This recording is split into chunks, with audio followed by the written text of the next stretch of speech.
Hey everyone, Sam and Chris from Wyvern Kodiak here. Before we get started, like and subscribe, check out some of the other videos and content that we have on our channels. Thanks a lot. Hey everyone, welcome back to the Wyvern Kodiak channel. This is Sam the Wyvern. Chris the Kodiak is being a menace to society today and can't join us. And he's left me, a gigantic man-child, unattended playing with sharp objects and no covers on the outlets. So, not very responsible of him. Anyhow, we're here checking out a pretty cool knife. This came to us by Fred the Lug. Fred, thank you so much for sharing your collection with us. Absolutely incredible, and we greatly appreciate it. So this is the Something Obscene Nemly.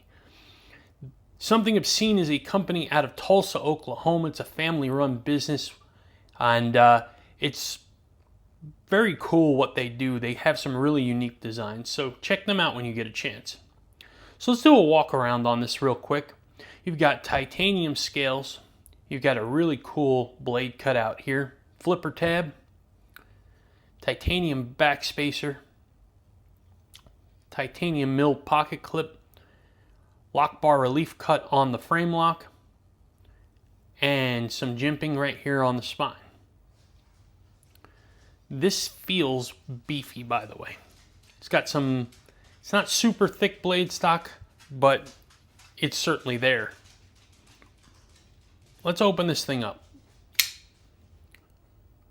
Okay. Ooh, aggressive. So this is an absolute beast of a knife, first off. This thing is big.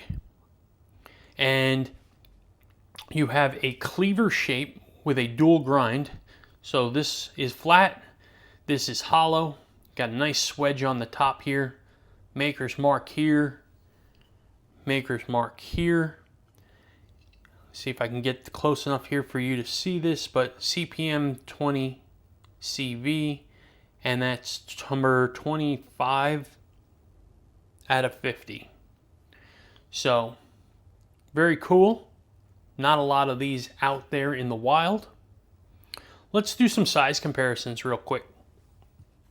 I try to use knives that people are pretty familiar with, and I'm going to use the Demko 80-20.5, and I'm going to use a Demko Shark Cub here. And as you can see, the Nemley is bigger than both of those. And then I will use a Benchmade Bug Out, and I'll use a Vostede Porcupine, and you can say that the Nemley trumps both of those as well. So this is a big full-size knife. Its specs on here, we're looking at 8.5 inches overall. You've got a 4-inch blade with a 3.7-inch cutting edge. And this comes in at a hefty 5.7 ounces. Based on the research that I can find, it looks to me like these are Riot OEM'd knives.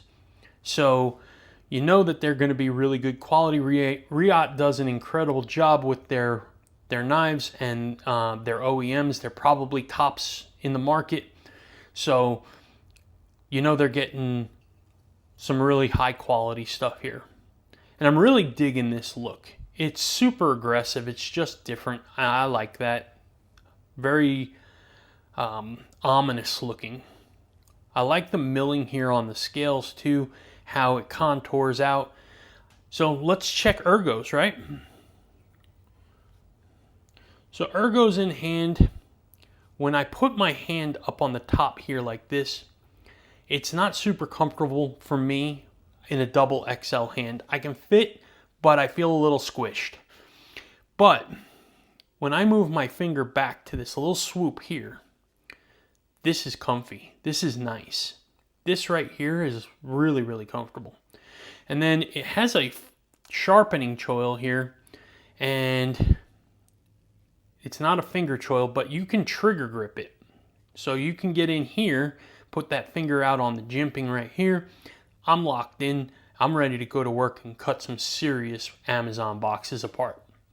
But honestly, this thing feels like it can do a heck of a lot more than just Amazon boxes. This thing absolutely has some heft to it and some thickness to it. So without a doubt, this can be a user, and it can be a hard user in my opinion. So let's look at the sharpening choil for a second here. You can see that the plunge grind comes to right here. So unfortunately, you're not going to get a ton of sharpenings out of here before you start to get a smile on the edge out here. If they would have moved this back in here a little bit and made the plunge a little bit deeper, it would have gotten a few more sharpening lives out of this blade. Is it a game-changing end-all be-all? No, but in pointing these out and trying to just show everybody at home what these knives have going on, I've definitely seen worse, but they could have done a little bit better with the sharpening choil in my opinion. Let's check action. Action is on bearings. Oh my, this is an absolute guillotine. It flies open on the open, and then it just closes. The weight of the blade just absolutely makes this thing drop. Now, I will say, this blade hole, though very unique and cool, there is a little bit of an issue for me with it. And it's just that I think my finger is just so big, it's hard to get in here. I'm really not getting a lot into it. I can get it, and I mean, I think maybe smaller finger folks probably won't have a problem, but you can see I'm slipping off it. But I can get it. It's just, if it was a little bit bigger, or if you have smaller fingers, I think it would have been easier to do. But I like the uniqueness. It's definitely different, for sure. The jimping on this has some texture right here on the back spacer, which does not bother my hand. It's not super sharp, but it's not terrible. The jimping here is nice jimping. I'm pretty locked in right here. I'm not slipping off of this. When I trigger grip this, I'm in a good spot. No complaints with the jimping for me. I like this jimping a lot. So they did a really nice job on that. Let's check the pocket clip. So we'll pull out test pants here. For those new to the channel, I use a medium thickness pair of jeans, and I'm going to put the pocket clip into the, sorry for shaking here, my apologies. I'm going to put the knife in the pocket here. I'm going to see how it slides in, how it slides out, its retention, and whether or not I think it's going to damage the edge and seam over a period of time. So the pocket clip has a good ramp on it, but it does feel somewhat stiff. So let's see what we do.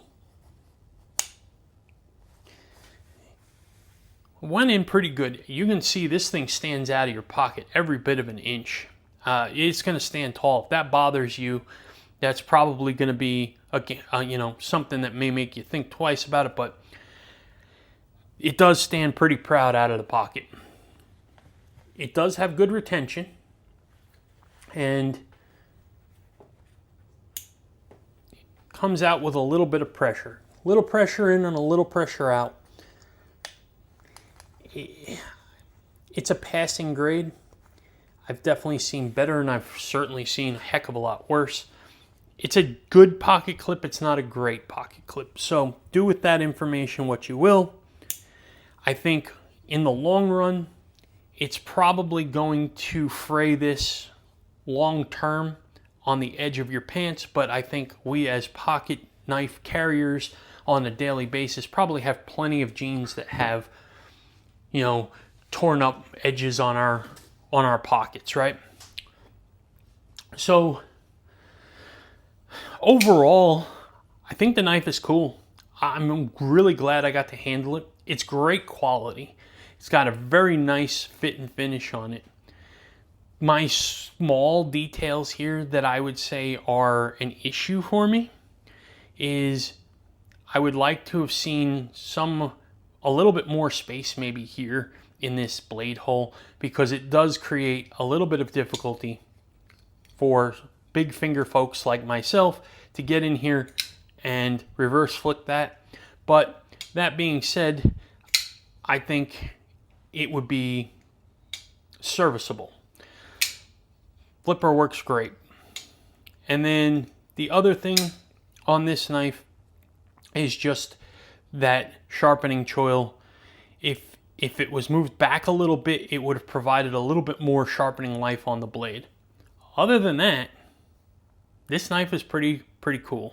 And again, I'm really glad that I got to handle this. So, have any of you handled one of these before? And what do you guys think of this knife?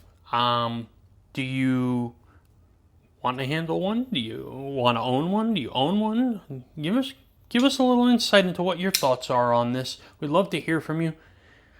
Please give us comments, like, subscribe, check out some of the other things we have on the channel. We are going live Wednesday nights on YouTube at 9 p.m. Eastern Time. Check out our Instagram. We'd love to have you, and we appreciate your time. Take care.